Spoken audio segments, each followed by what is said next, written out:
They like woke us up at like 3 in the morning, and then like we're trying to say goodbye to like our Latin companions because we never. Who knows if we see them again because they were all from Venezuela.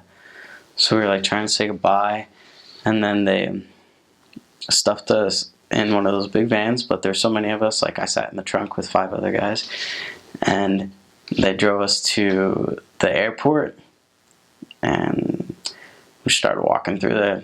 They just like let us off.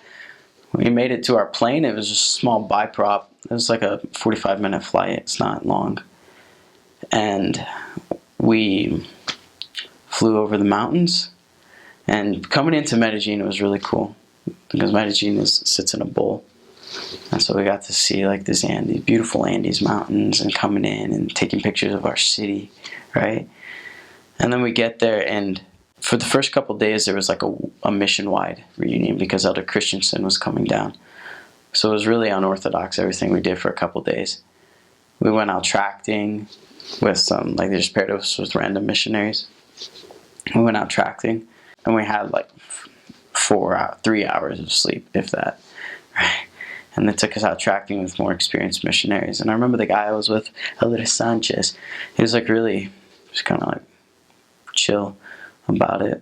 So he like bought himself like an ice cream cone or a popsicle, and we're like going along tracting, and he somebody like was like, yeah, like a pamphlet, and he's like, he was trying to get it out of his bag, but he's got his popsicle, so he just sets it on like the rock right there, the windowsill, and like fishes it out. Just like it was really normal. Like meanwhile, I didn't understand anything. That was really the hardest thing. It's like I didn't know what to say to anybody. Like trying to talk. I knew I had to talk to people, but I didn't have anything to say. I did. I just couldn't say it. And then when we finally got our companions and I went out, it was like I felt so tired.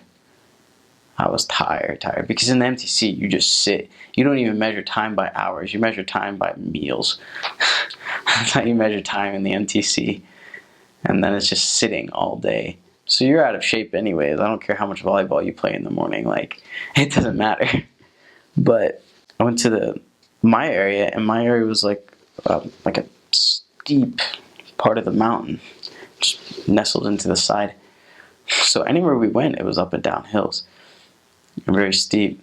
And I remember after like 3 days, I was just like, I'm so tired. I remember these distances, like to certain houses, seemed super long.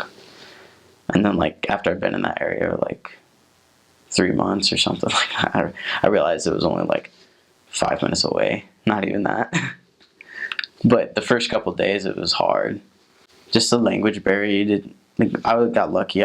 My companion spoke English. He's from Mexico, and he spoke English pretty well. If you aren't like resilient, or if you're not ready to like really, really get on your knees and pray a lot, it's hard because it can be a complete culture shock.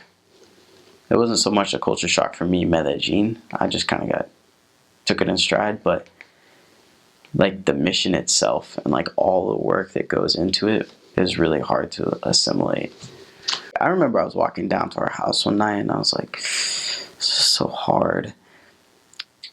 And then I remembered like one of my friends, he wasn't a Mormon, but he went to my farewell talk.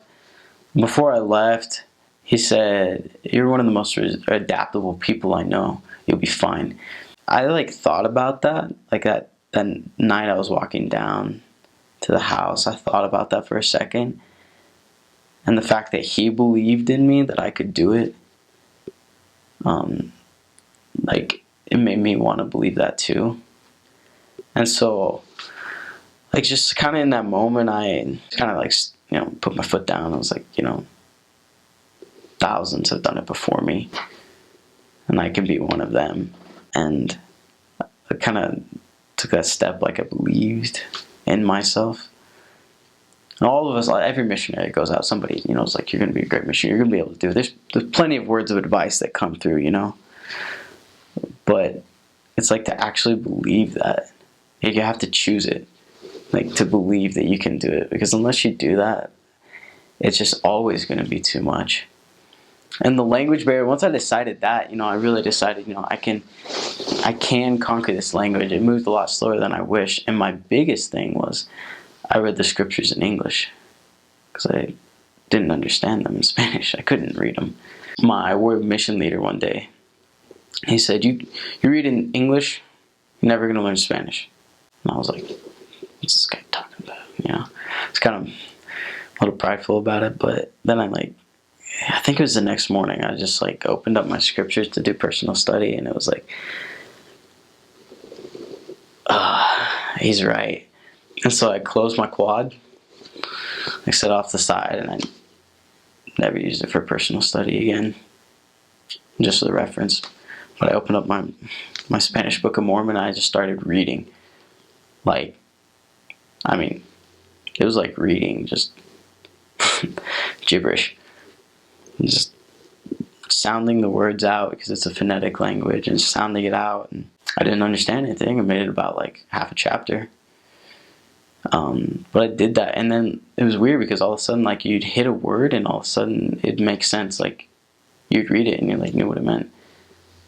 It was like you were downloading Spanish from somewhere. But really that's what it was. Reading the Book of Mormon in Spanish just opened my mind.